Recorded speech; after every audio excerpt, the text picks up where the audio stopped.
am I'm trying. I am trying to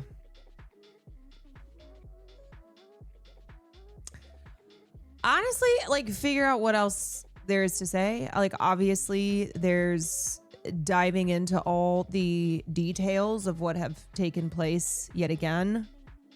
You know, just going over the details of this illegal war, all of the lies, all of the brazen lies, the mainstream media, which is a tool for the State Department. And yet, as I said, starting off stream, it will get worse with when you have the Ellisons moving in, potentially the new owners of CNN, like somehow watching CNN be so obviously in support of this regime change of killing Iranians in order to free them. And I just kept going, damn, it's going to get even more hardline ultra Zionist up in here. Which is crazy. And I will also just say, now is not the time for people to get off their World War III jokes, because people are literally dying as they continue to, as is always the case. And so I would just like those of us who are, say, not in Iran or don't have family in Iran to understand that as angry as we feel that these are tax dollars, that we do not support this, that we recognize how obviously bullshit this all is, and they're not even trying to pretend like they used to. Just please keep in mind that still we are not the ones who have bombs being dropped on our heads. We're not the ones whose little girls are being blown up in schools. So you don't actually need to make that World War III joke. We all thought it was weird the admin didn't do more to manufacture consent in the mainstream media in the lead up. Turns out they don't need to because the MSM will just do it for them after the fact. Yeah. They're like, oh, we don't even have to get to that step.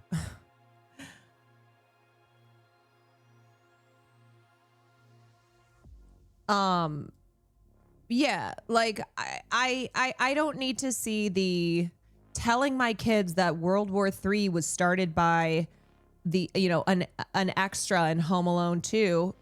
We don't need that. We don't need it. We don't need that getting retweeted by Joe Russo. Okay. If you're like saying the same thing as Joe Russo tweets, that guy sucks. That guy sucks real bad. Yeah, okay. So just wanted to mention that there are a lot of people who are suffering greatly, who have been killed in the last day, and will continue to be will continue to be. Amazing that there's a Joe Russo worse than the director. You know what the funny thing is about that fucking guy is the only reason he has a following is that people think it is Joe Russo of like the Marvel director fame. It's not. He is a director, but he is not nearly as famous and successful. And people follow him because I'll just show you who I'm talking about. I'm sure you guys know he was the one who was making fun of pro-Palestine protesters from Screen 7. This fucking guy. Why am I even following him? You know what? I think it's probably because once upon a time, I must have thought that this was the Joe Russo. What a piece of shit. This guy. Yeah, it's not Marvel Joe Russo. He's an internet lolcow. Yeah, he's a fucking loser. Many such cases. Many such cases. Dude, you know what I had to do today? I had to operate from a Caroline, block and keep it moving. Block and keep it moving, because there is no point in wasting one moment of time with people who are pro-genocide, who are pro-blowing elementary schools up, killing little girls in order to liberate Iranian women. Do not waste your time with these freaks. Just get them banned. Block them. I'm not kidding you, I blocked at least 50 plus people before I was like, okay, I need to go do something else. Because they're just running back the same playbook, except they're even lazier about it than they were in, say, the 2000s with manufacturing public consent for invading Afghanistan and Iraq. As Israel has become more brazen, more emboldened, and as the United States has as well under the, leadership of Donald Trump, they run the playbook, but it's also they don't give a shit. They know that people don't buy this shit besides the brain dead, the brain dead, ultra war hockey Zionist racist freaks. And then the people whose job it is to be the propaganda front for Israel. And, just the United States of Israel, the U.S. of I. The U.S. of I. But yeah, it's the playbook where anyone angered by illegal war and the killing of children are the actual propagandists.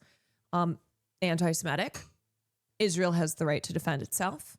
These were preemptive strikes. Israel and the U.S. are the ones striving for peace and security. Iran has nukes, or will soon get them.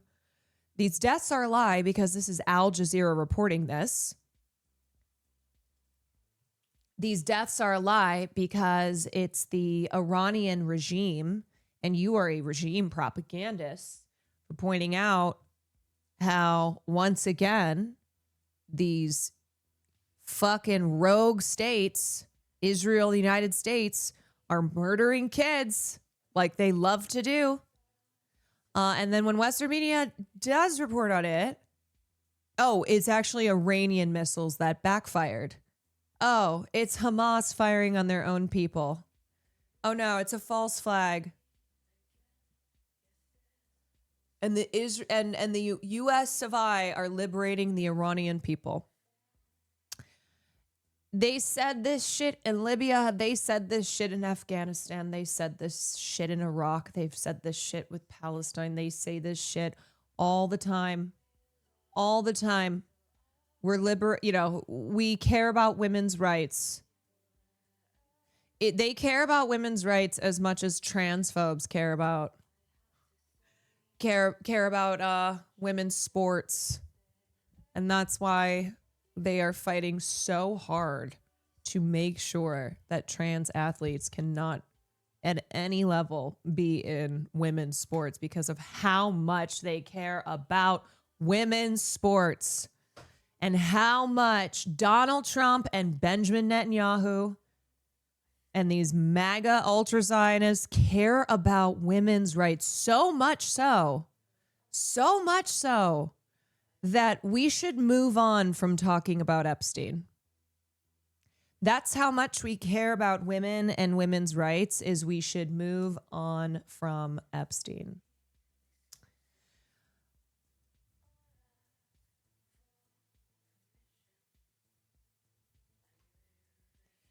I am really tired of living in a world that sacrifices its children to the wealthy, pedophilic,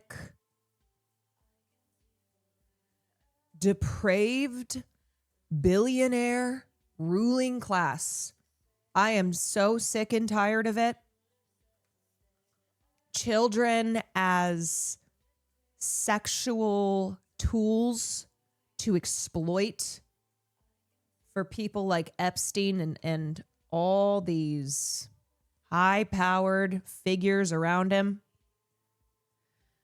who were around him, who still are out there, or, you know, blowing up schools. I just do not know how the fuck anyone can still look at the reality here where children are murdered and maimed in the name of peace, in the name of democracy, in the name of freedom.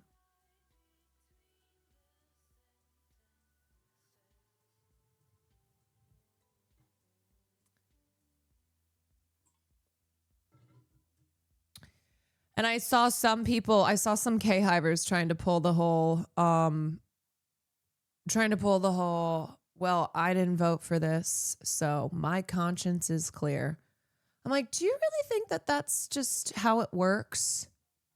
Do you think that those of us who didn't vote for Donald Trump, who don't support this, that our conscience is clear? Like, oh, that's fine. I am not personally affected by these kids being murdered because I didn't support this. I don't support this. What kind of fucking person are you that you think that there's any world in which this works? That you still, your entire worldview revolves around electoral politics of what team you're on.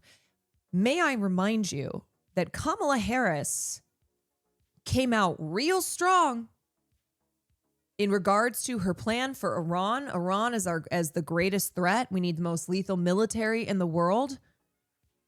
That just recently at the State of the Union, Democrats, including Elizabeth Warren, were standing up and applauding Donald Trump as he basically signaled that he was going to strike Iran and start war. So what are we doing here? Are we really doing the teams thing? Are we really doing well, I'm team blue, and so my conscience is clear?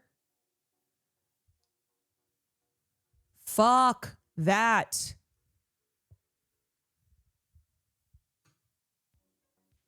Fuck them. What do they think her most lethal army would be used for? Yeah, the difference being that Democrats would not be as open about it. Like, do we get that they would not be as open and necessarily as captured, although Joe Biden was eating out of Israel's hand. It was just whatever y'all want. And it's not to say, too, that past Democrats have not been better negotiation-wise, like Barack Obama versus versus Donald Trump, of course. But this idea that Democrats are also not a party of war hawks, that they also haven't been pushing the lies of nuclear proliferation over in Iran. Like, yeah, man, they have been. They have talked about Iran being the greatest threat. And the other thing is, it's like, okay, how the fuck is Iran this great big existential threat, and yet we're bragging about how we can end them like that? Oh, we got them. I'm like, if they're this great of a threat, but then you're also like, 5 minutes, that's all you guys. Oh, really? This is it? The enemy is both incredibly strong, like the strongest, the most threatening, and then also not. Also not. They just fold like that as you are bragging about.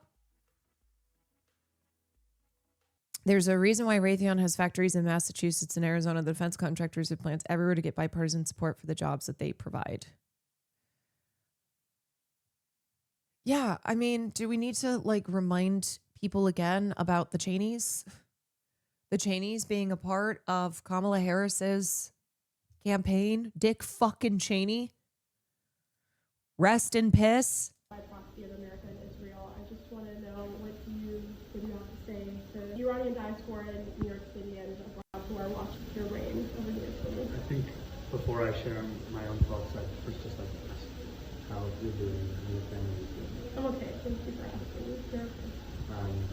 You know, in terms of today, this morning's strikes by the United States and Israel mark a catastrophic escalation in an illegal war of aggression. Bombing cities, killing civilians, opening up a new theater of war. Americans do not want this. Americans do not want another war in pursuit of regime change. We want an answer to the affordability crisis. We want peace. And I may be a young mayor, but I'm old enough to remember the devastating consequences of our... It's hard to hear, but he's saying exactly as is, which is that this is an illegal war of aggression. Americans do not want this, which is true. 70% of Americans do not want this. They do not want more war. They do not want more children being blown up in the Middle East. They do not want any of this. They want health care. They want affordability. They want their bills to not be so fucking high. This pursuit of regime change in this very region not that many years ago.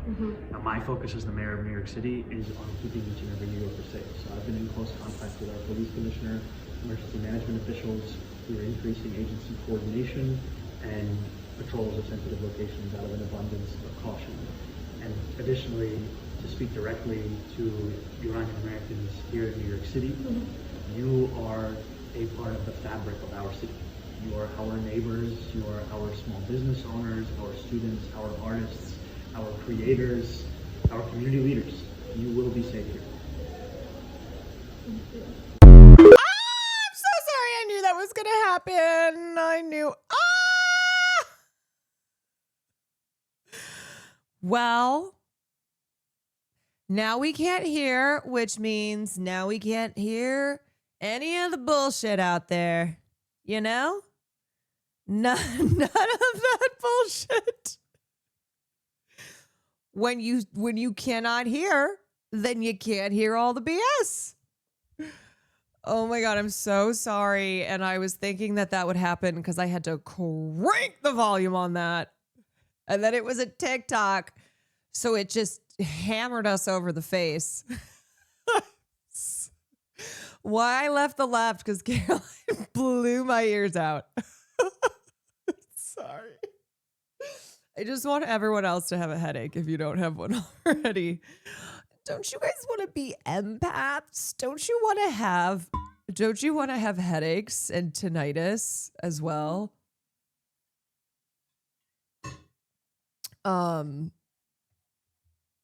It's fun. Jason Hickel, make no mistake, the U.S.-Israel war against Iran is a colonial war. Like the genocide in Palestine, the invasion of Iraq and Libya, the incineration of Vietnam and Laos, it is war to subjugate the people of the global south and annihilate their resistance. Colonialism has no place in humanity, and it must be defeated. For the United States' entire existence, they have not been at war for maybe 15, 16 years. The rest of the time, war.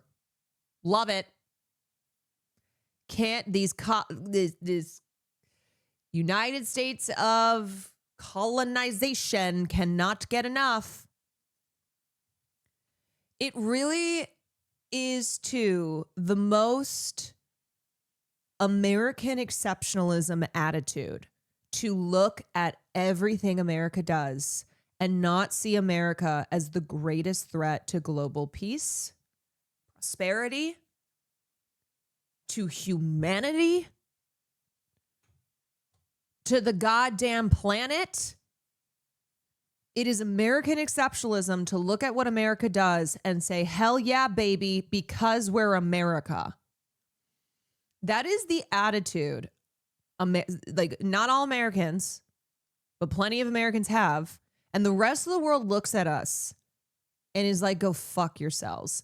It is what, when they think of America, you go out and travel and you'll hear, oh yeah, Americans think that they can do whatever they want because they do whatever they want. Because there is the American exceptionalism belief. There is the belief that America is the self-appointed patriarch of the world police. Everybody else has to follow the rules except for us. And then our buddies like Israel. Daddy's home. I am the rest of the world. I can confirm. It is pure egomania to look at this shit and not be furious, not say enough is enough as an American. And you know the other funny thing for these diehard blue MAGA libs out here who are right now supporting the illegal bombing and war against Iran, which is then them aligning with Donald Trump. Like, it's so funny because these are the same people who will scream at leftists who care about, say, stopping the genocide in Palestine, stopping ICE, and, you know, make it all about tribalism. Like, oh, you guys supported Donald Trump. You guys are just as bad, if not worse, than MAGA. You guys are the reason that Trump is president. I'm like, well, there's only one of us right now who is supporting Donald Trump's illegal war on Iran. Yeah, while also saying Kamala wouldn't have done this. It's like, what is it like to be so fucking stupid? To be such a piece of shit? What is it like to wake up every day and go, I'm a piece of shit. And I'm going to tell everybody just how big of a piece of shit I am.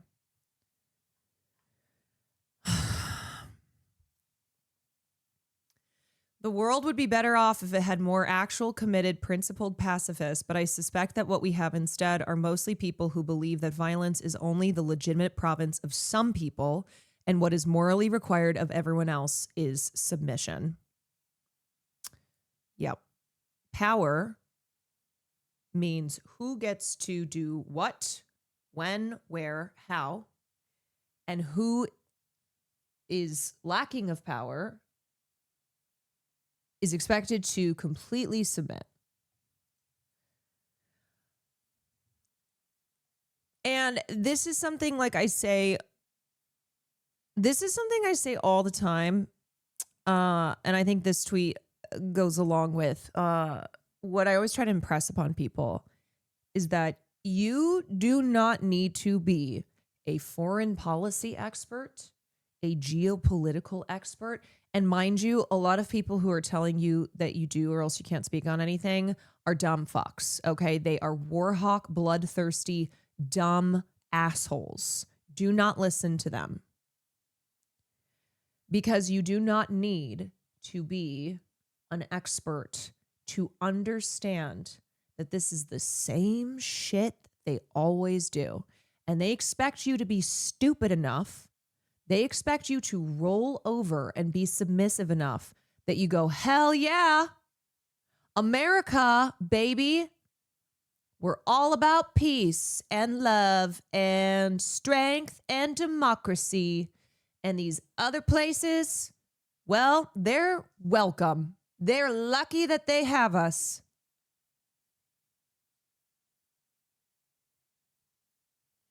It doesn't matter whether Khamenei is dead or not. What matters is how insane it is to live in an era where one country can assassinate the heads of other states with total international impunity. Whether they are assassinating them, whether they are going in and kidnapping them. The fact that this precedent is now fully normalized is fucking nuts. I've seen the videos of people celebrating in Tehran. Not my place to tell them whether to celebrate or not. but I think this raises a significant question. What happens if someday the leaders of a democratic post-IR Iran fall out of favor with Israel or the U.S., as did the Shah? And that's the thing, too, is like the mainstream media and both, Republican and Blue MAGA supporters who are all loving war. They will try and they did this with Iraq, Afghanistan, Libya, Venezuela, Cuba. Doesn't matter where. They do it every time. They will point to people who are celebrating, right? Who are saying how much they hate the regime. Oftentimes, too, they'll use examples of somebody who's like, somebody who is very clearly a person living in Miami who's like, hell yeah, America, Donald Trump, love it. But it doesn't matter. And the reason that it doesn't matter is because at the end of the day, the United States of America cannot and should not do this. Not to mention the reasons for doing it are absolutely bullshit. This is not about saving, liberating the people in countries who are suffering under, oppressive regimes, anything like that. No. Okay. But because the U.S.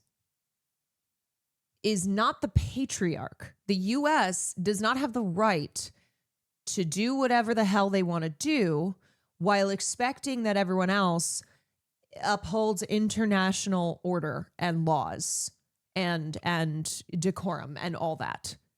It is not our job to dictate the course of other nations. No. And bottom line is that all people should have self-determination, the right to it.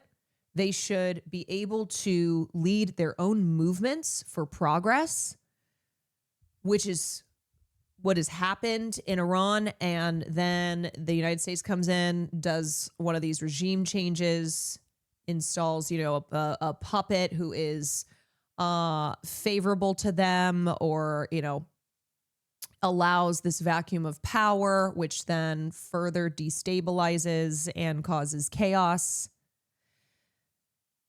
This has nothing to do with giving the people of Iran freedom because they almost killed the president that was elected during election. Yeah, and it just is not something that we should allow to be normalized. Like, this is a terrible precedent that has been set that signals the U.S. is a completely rogue state that does whatever the hell they want to do, that goes into any country, that chokes them out with sanctions, that kills and overthrows their leaders. And of course, in saying this, you'll get hit with the, oh, so you like that people don't always have rights. It's like, okay, first of all, as an American, that's very rich to be saying, considering what the fuck is going on in our own country, talking about oppressive regimes as an American. Have you seen what's going on here? Do you know what's up in the U.S.? But secondly, because it's not our job, nor is it our right, nor is it ever the actual reason for why we wage these wars, why we engage in these bombing and starvation campaigns. And just think for 2 fucking seconds from a common sense standpoint. Do you think that people are safer when they are being bombed, when they are subjected to embargoes and sanctions that cripple their economies? Do you think that makes it easier to, like, I don't know, fight for gay rights?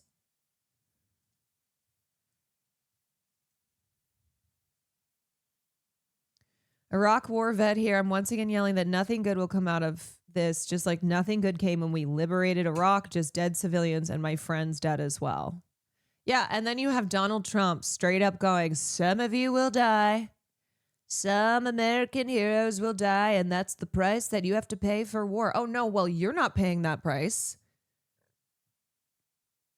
Donald Trump and his billionaire friends, his rich buddies who make money off of blood in the soil, they're not paying the price. They're reaping the grotesque financial benefits of it. Is he going to send Barron over? It's like when Netanyahu's son, who was hanging out in Miami or wherever the fuck in Florida he was tweeting about how Americans need to do their duty and go over and fight on behalf of Israel. He's tweeting from his chair at whatever 5-star hotel he's hanging out at. He's like, yeah, Americans, it's time to do your duty and go fight for Israel. As an American, you need to die for Israel. He was pictured on a balcony today in Miami. Yeah. As an American, you need to go fight and die on behalf of Israel. Also, no matter what either side does, Israel will never hold favor in the Western world again. Every day, their approval rating fall. No matter how many bombs you use or how many media companies you hostilely take over, Israel's not getting their reputation back. Yeah, and they are seeking to... They are seeking domination in that region. And yes, they are attempting to win back the narrative war. They have poured a lot of money into the information war. They obviously have their American billionaire allies, just not even just American, because you got people like Miriam Adelson. They have their billionaire allies who are capturing even more of media in order to try and fix Israel's reputation. But in the meantime, they are full-throatedly expressing their intentions to expand their power, and by that, the United States of America.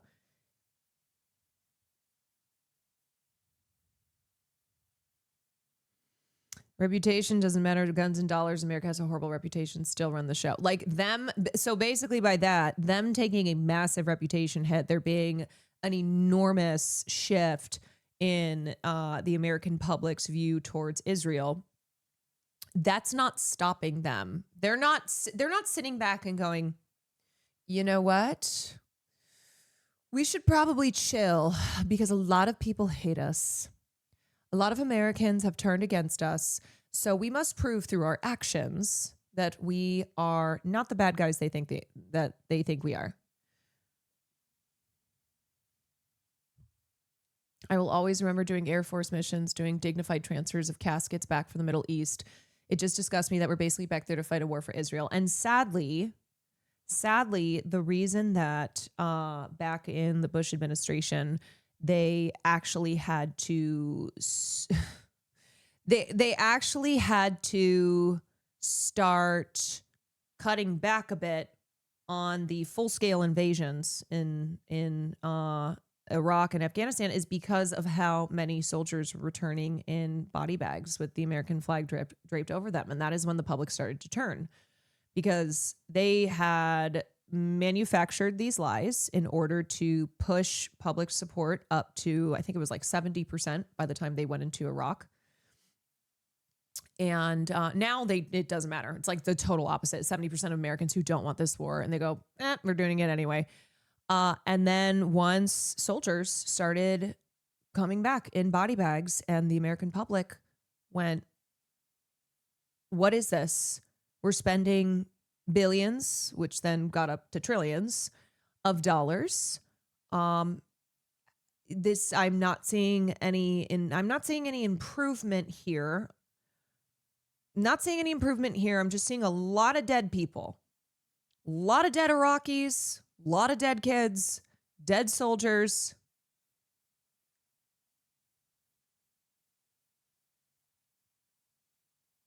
I remember that it used to be this solemn coverage thing, then it started happening in the tens, then airplane loads, then they stopped airing it. I work those dignified transfers over there. It's so fucking difficult. I'll never forget a 19-year-old killed. Yeah, and it was the same. I mean, it's the same war hawks who make a lot of money and have the acquisition of even more power from sending young Americans over to the Middle East to kill a lot of people. And also, if they return alive, then are on this pathway of terrible mental health issues and very high suicide rates.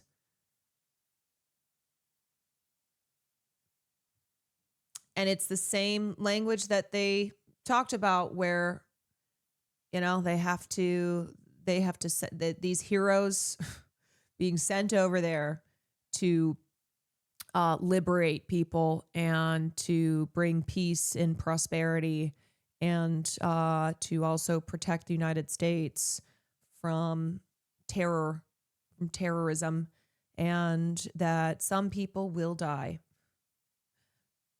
But that is the price that these billionaires are willing to pay.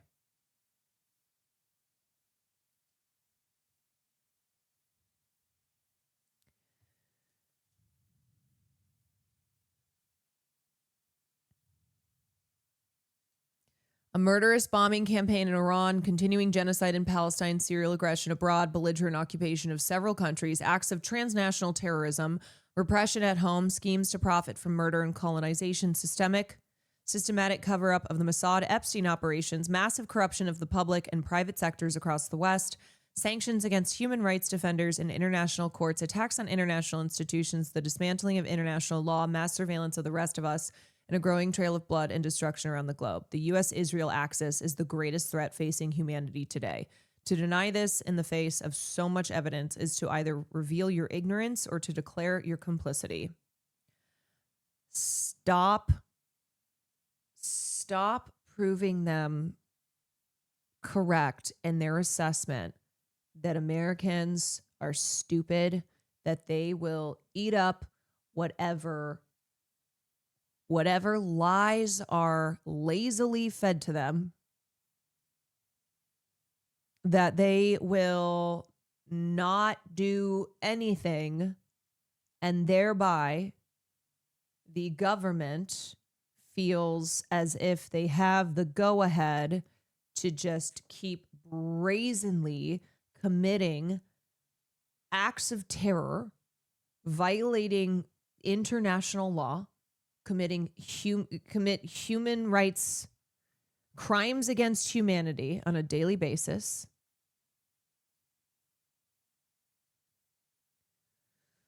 Crying Wolf, thank you for the 7 months. Dee Dee, Mega Doodoo, thank you for the 7 months. Kay Bullen, thank you for the 3. Excess Like You, thank you for the 23 months.